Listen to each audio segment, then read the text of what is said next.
Coucou les amis, je vous retrouve aujourd'hui pour vous faire découvrir ce très joli jeu, le tarot de l'animal totem de Lisa Robertson et des illustrations de Eugène Smith. C'est un jeu qui est très sympa pour travailler sur les animaux totems. D'ailleurs, il y a peu, je vous ai fait une présentation de tous les livres et tous les jeux qu'on pourrait utiliser en chamanisme. Je n'avais pas encore celui-ci, mais celui-ci rentrerait tout à fait dans, dans ce travail sur le chamanisme et sur l'animal totem, bien sûr. Voilà. Comme quoi, le tarot, mes chers amis, peuvent servir à tout.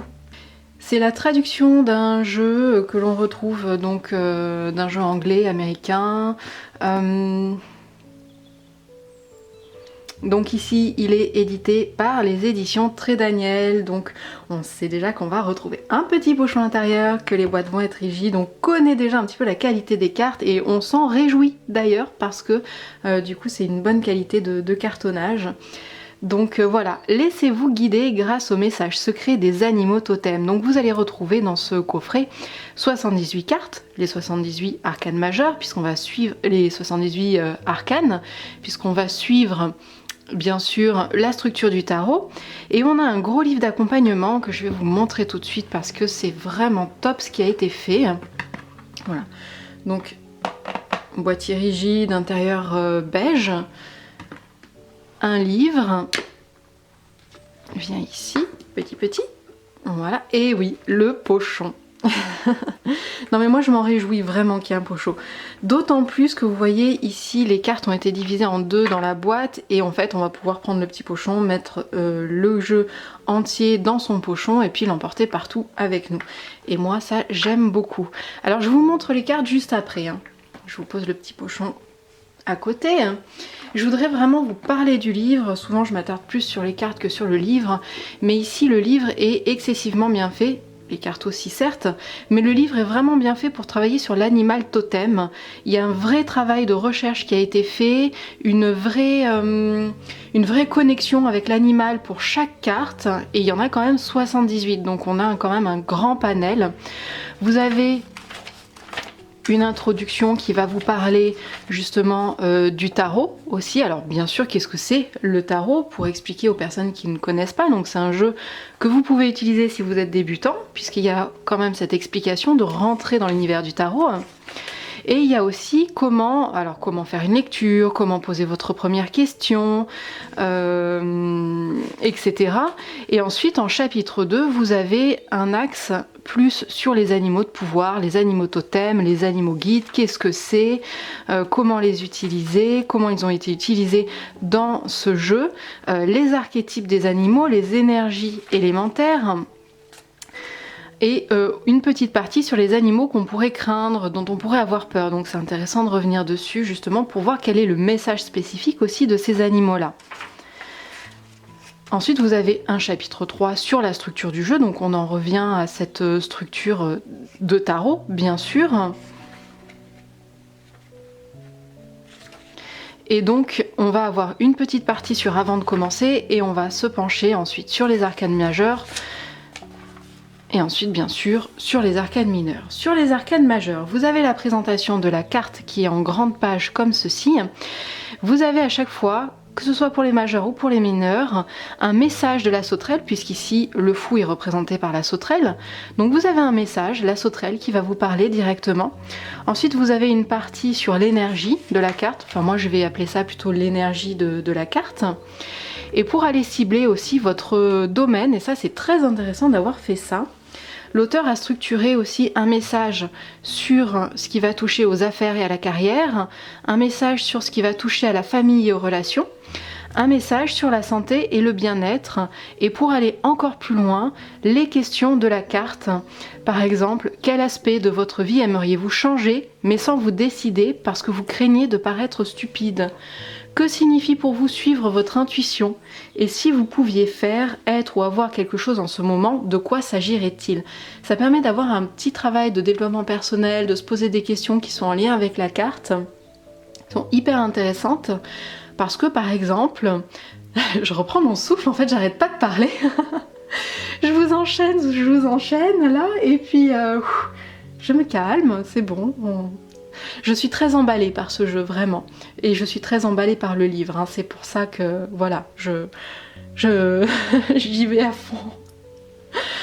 Donc pour en revenir à ces fameuses questions, ce qui est hyper intéressant pour moi, c'est que vous allez pouvoir faire un travail de développement personnel, bien sûr qui sont liés à ces questions. Vous pourriez très bien décider un jour de travailler sur vous, de tirer une seule carte et d'aller répondre juste simplement, sans voir les significations, mais de répondre aux questions de la carte pour faire vraiment cibler ce travail de développement personnel, ce qui manque à votre vie, ce que vous pourriez améliorer, qu'est-ce qui vous bloquerait, qu'est-ce qui vous motiverait, etc., etc.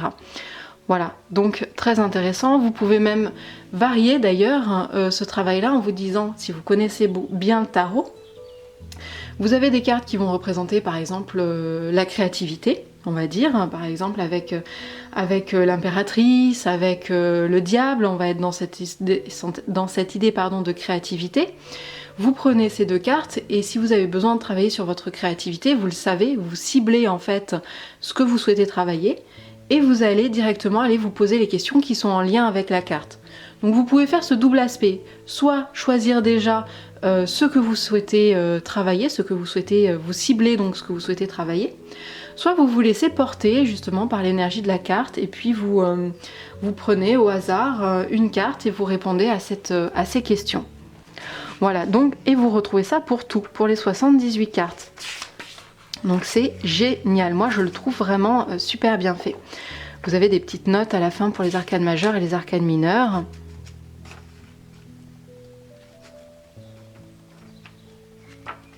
Donc voilà, en fait non, je vous dis une bêtise, il y a juste une note comme ça entre la lune et le soleil. Donc ça doit être une page qui a été mise au mauvais endroit à mon avis. Je pense qu'ils voulaient la mettre après le monde à mon avis. Hein. Personnellement, je pense que c'est ça. Voilà, donc super bien fait. Vous voyez que vous avez quand même un gros livre, donc vraiment de quoi travailler. Super pour justement apprendre aussi le tarot, apprendre à se connecter aux animaux totems. Je vais vous montrer les cartes maintenant. Je vais me taire, ça va vous faire un petit peu de repos. Ça va m'éviter de m'emballer. Donc je vous montre déjà quand même avant juste la façon dont les cartes ont été faites. Donc vous voyez que vous avez des cartes avec une dorure comme ceci, un vernis brillant, des cartes de très bonne qualité, hein, vraiment super, donc elles vont glisser aussi, donc ça c'est top, et un très joli dos, pardon, moi j'adore le dos. Voilà.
Donc voilà pour ce très joli jeu, je suis très heureuse d'avoir pu vous le présenter, d'avoir pu vous montrer un petit peu comment les propositions qu'on pouvait faire aussi avec ce jeu. J'espère qu'il vous a plu, n'hésitez pas à me dire en commentaire ce que vous pensez de ce jeu, si vous l'utilisez, comment vous l'utilisez. Je vous mets bien sûr les références de ce jeu en barre d'infos si vous souhaitez le trouver facilement. Et je vous souhaite une belle journée, je vous embrasse bien fort, je vous dis à bientôt pour d'autres vidéos. N'hésitez pas à partager cette vidéo si elle vous a plu, à liker et à vous abonner. Bye bye les amis!